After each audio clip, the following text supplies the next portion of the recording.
General. It's all yours. All right. So, I heard much talk about how our fighters were shot down. I would like to make it very clear. Our fighters were training. They were doing training exercises when they were attacked. They caught us off guard. It was an unprovoked attack. And that is why we lost so many. Nobody knew exactly what was going on, right? It was just simply they had caught us off guard. That's fair.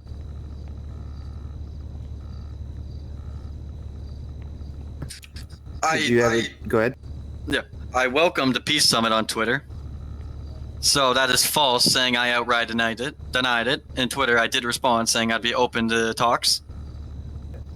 Okay. I had no evidence of either tweet, so if you have one that we can print, that'd be great. Let's go. Yeah, at no time was Olaf ever mocking them. I was informed that he was simply having a conversation when he was clubbed in the back of the head. He was far from pissing down on anyone. That is a blatant lie in Russian propaganda. At no time did we attack any of their fleets like they claim we did. They simply just attacked our base unprovokedly. We sent out some patrols in which they shot down. So, once again, we have not yet properly met them in combat. It's been just surprise attacks. That is why our losses have been so much higher than they should be. I'd like to make it known that we did shoot down one Russian jet when they attempted to strike us once again during a training operation on the beaches of Polito. So the Russians did lose. Let me. I'll check the exact specifications here.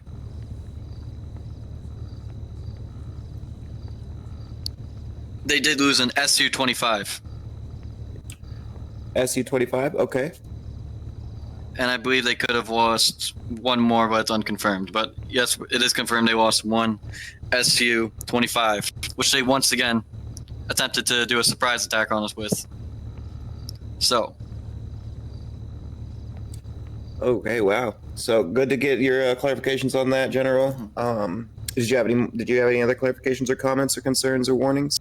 Nope, not at the moment. I just want to make it known that every single time that we've gone into combat with them, it's been surprise attacks where they've shot our planes. Actually, they've shot some of our planes right off the runway. They weren't even able to take off because we were doing training exercises. They're cowards, and they've been yet to meet us in open ground. It makes for us an interesting counterpoint. You mentioned that you are open to talks of a peace summit. Obviously, the governor will be commander-in-chief, so whatever they do, I will follow. I, of course, always prefer less loss of life. I value my men's life. I know if this conflict continues, there will be more loss of life. So I'm always open to a peace conference. Now, from what I heard from the prior interview, $100 million is absolutely ridiculous. I still believe that my men did nothing wrong during the operation in which, sadly, 8 diplomats were killed. Although my men were fired upon, those diplomats were not unarmed. The helicopter that was shot down fired upon you guys? Still looking into it, but the footage that we've been able to gather, supposedly there was a shot fired. Now we've still still being investigated at the moment.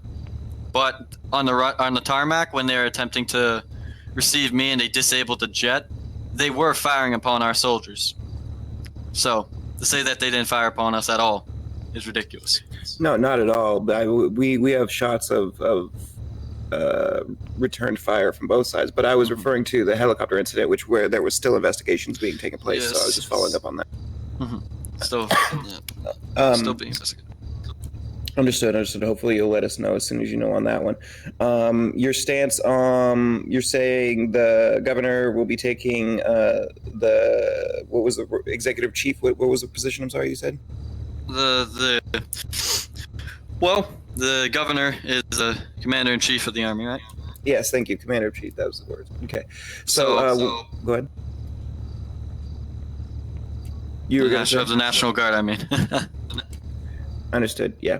In this scenario, I haven't had a chance to speak with the governor's office about the peace committee or excuse me, summit. I'm waiting to sync with them, but your stance is that they're probably going to be on board with the peace summit, or what do you think? The governor's stance?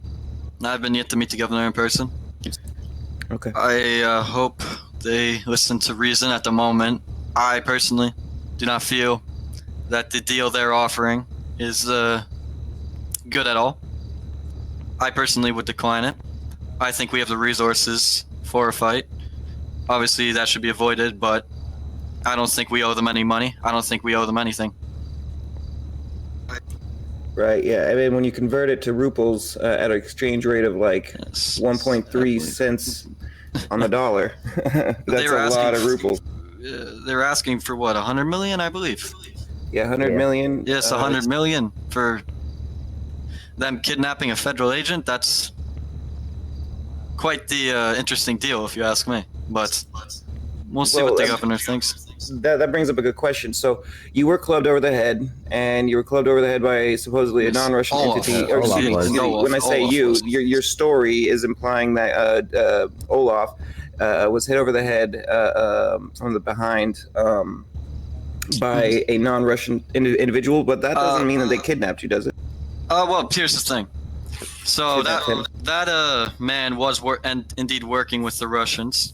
He was not a Russian citizen, but he was working with them. Now, they attempted to transport Olaf over U.S. soil. So they claim inside their trucks that that's Russian soil, right? Then they removed Olaf from that and attempted to transport him through LSIA on foot. Now, right? You with me? Yes, sir. Okay. Now that is American soil. They're on American soil with a federal agent. They have no right over him at that point, right? There's no extradition. There's no extradition treaty with them at the moment, along that lines. So they're actively kidnapping a federal agent by holding him and forcing him into another vehicle through American soil. Given the logistics of that, I think there's definitely a case to be made there. So basically what I'm saying is, Olaf at one point was on American soil, and the Russians were forcefully attempting to move him, actively kidnapping him to try and take him back to Russia when he was on American soil, which would be LSIA. Right. Which is when the National Guard opened fire and that whole thing happened, and the 8 diplomats were killed on the target. No, and that is clear information. Now, I have a question on that. So, if you were, if Olaf was put into captivity on Russian soil, and then transported onto U.S. soil, you're saying that Olaf should have been released at that time? They had no right to move Olaf along U.S. soil, which they got around. They got around most of it by their trucks being supposedly in Russian soil, correct? But once they got Olaf out of the vehicle and he stepped onto American soil, at that point they had no rights to arrest him. They had no rights to hold him. And they still attempted to force him onto an aircraft, which would have taken him to Russia, where he surely would have been executed, sent to a work camp. So the National Guard took the necessary steps to stop that. Okay. Good. That is definitely a side of the story that hasn't been revealed in terms of the order of operations there. So I'll get that out there for sure in regards to Olaf. So I won't beat on that one. So beyond that, I believe, do you have any other items, or are we? Or I have no other questions, basically. Yeah, let me check you.